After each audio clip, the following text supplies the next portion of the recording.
Hey everybody, it's Jason Blaha here, and once again it's time for the Q&A, so let's go ahead and get this started. Alright, first question. For intermediate lifters who are new to conjugate 3 to 6 months and might not know their weaknesses too well, is it okay to use back offsets as supplemental work? For example, after hitting a max effort pin squat, would they hit 3x5 on the same movement, and then for accessories they would move to isolation work? No. And here's what I'm going to say. I mean, the example you gave is a textbook example of why we would not do this. Okay, so if you need more squatting, you decide for whatever reason you need more squatting. I don't know that you do. Why wouldn't you box squat?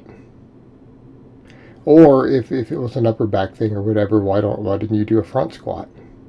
Like, why in the world would you do rep work off of pins? You're going to beat your joints up. You're going to beat the bar up. Like, that's not even a good exercise for hypertrophy, right? Stimulus to fatigue, beating your joints up. That's not what we're looking for. So here's a question I would ask. Why would you do that? Okay. Just because an exercise is suitable for testing maxes on, and really any big lift can be, doesn't mean that it's a good exercise for us to be repping out. I mean, in a perfect example, you saw me do a short phase where I was doing deficit deadlifts for fives, building up to a heavy 5-rep set, or multiple 5-rep sets of snatch group deadlifts on max effort day. Notice I didn't choose a traditional deadlift. Notice I didn't choose deadlifts against bands or whatever else, right? I went with variations of the deadlift that had a good stimulus to fatigue ratio. We didn't do the lift that I maxed on. Okay, if you feel like you need extra work on something, you need to pick the variation that's going to give you the best results, not what looks exactly like what you just maxed on. Does that make sense? And be very, very careful about that. Be very, very careful about what you throw in there. And keeping in mind, if you're doing a big movement like that, you can't keep that up for a long period of time. A couple of weeks. Okay, you can do it a couple of weeks. Something you need some technique work on. Okay, fine, come in and do some technique work just because your form is really bad on something. Okay, like you suck at sumo deadlifts. You need to learn how to sumo. Well, you can come in and do some light sumo work until you have it down enough to throw it in for speed work. But your training volume on your classic lifts is done on the speed days. That's what we have dynamic effort day for. Come in and find a variation if you need something for a weak point off of a classic lift, like maybe you need to do some board press or something. Do some board press, but don't do, if you did a pin press for the max, don't do more rep work on a pin press. Okay. We don't need to do the exact lift you just did. And again, it comes over to the point. Or is the programming wrong? Do you not know your maxes? We hit a max and then we do dynamic work on the speed days. Okay, that's your training volume for your big lifts. That is all that is required to progress on them. If everything else is on point and you're gaining muscle appropriately and gaining it in the right places. The system works. Alright, next question. Do you work out in the morning before food? I'm switching to conjugate training and my schedule is usually best in the morning, so I'm wondering how maxing out and speed work feels when fasted in the morning. Is this something I need to just do and get over it if it feels weird? No, we don't train fasted in this system. We don't train fasted at all. No, absolutely not. How are you going to do this much training load fasted? Okay, what's the point? What's the benefit of that? You're going to struggle to complete your workouts. You're going to struggle to complete your workouts. You might get away with it on max effort day if you keep the volume low on the supplemental work. You might be able to. But for me personally, I kind of put down there my response because I don't track exact macros. But I usually eat before I train somewhere in the range of 800 to 1,000 calories. Usually mostly carbs, which would mean approximately 200 grams of carbs. That's what I eat before I work out in the morning. All right. I try to eat another 1,000 calories post-workout, approximately. And then whatever's remaining from my calories gets spread out through the day. That's how I personally do it.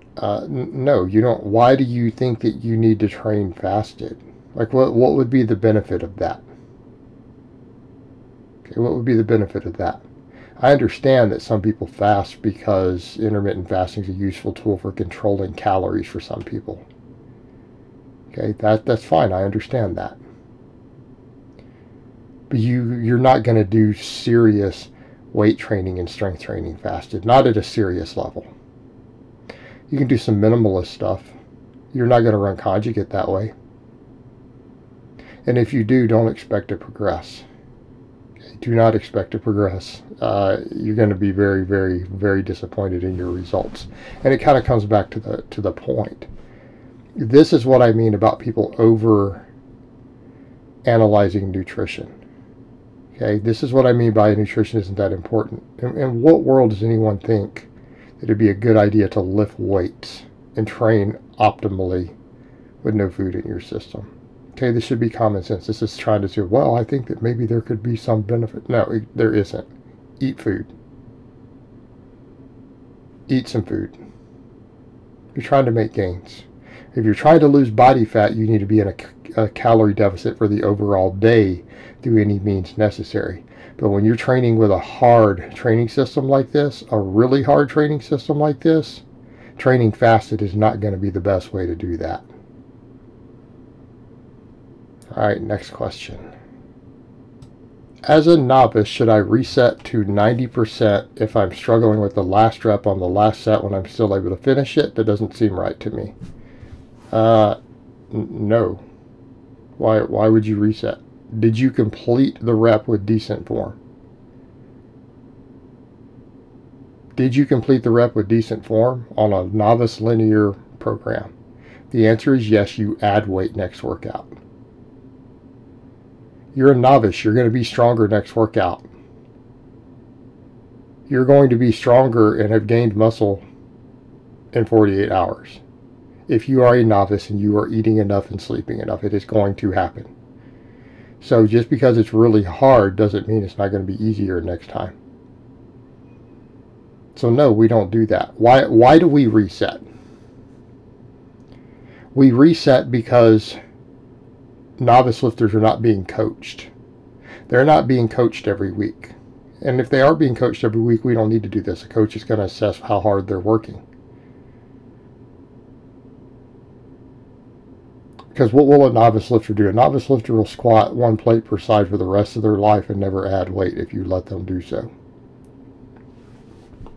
That's what they will do because it's hard.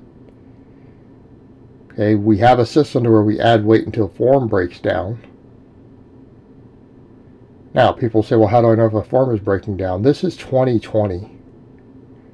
Do you understand what a luxury you guys live in?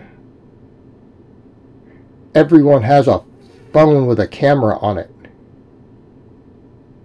You can set your phone down and record yourself and look at the set. My God, the technology that we have today, there is never, ever, ever any excuse for, I don't know what my set looks like. I don't know. It's like, are you serious?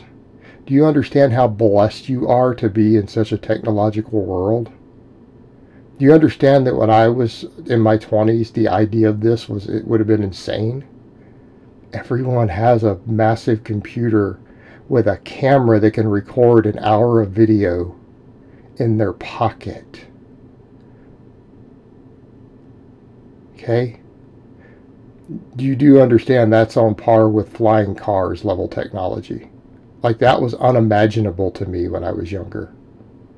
We never even comprehended that you would have that ability. You have no excuses other than sheer laziness not to record your hardest sets and look at them. Even if you delete it after, just to look at it and see what it looked like. Okay, was the form decent? If the form broke down, we've got a problem. If it was just hard, then no, you continue. If your form had to break down, then you can do the reset so that we're now working in the challenging range. And then you add weight again. Okay? Made this very, very clear. Struggling is not what we're looking for. We're looking for the form to actually break down, or for you to miss a rep on a novice linear program. Alright guys, so that's really all I have to say on that today. I hope it's been informative, and I will talk to you guys next time in part 2.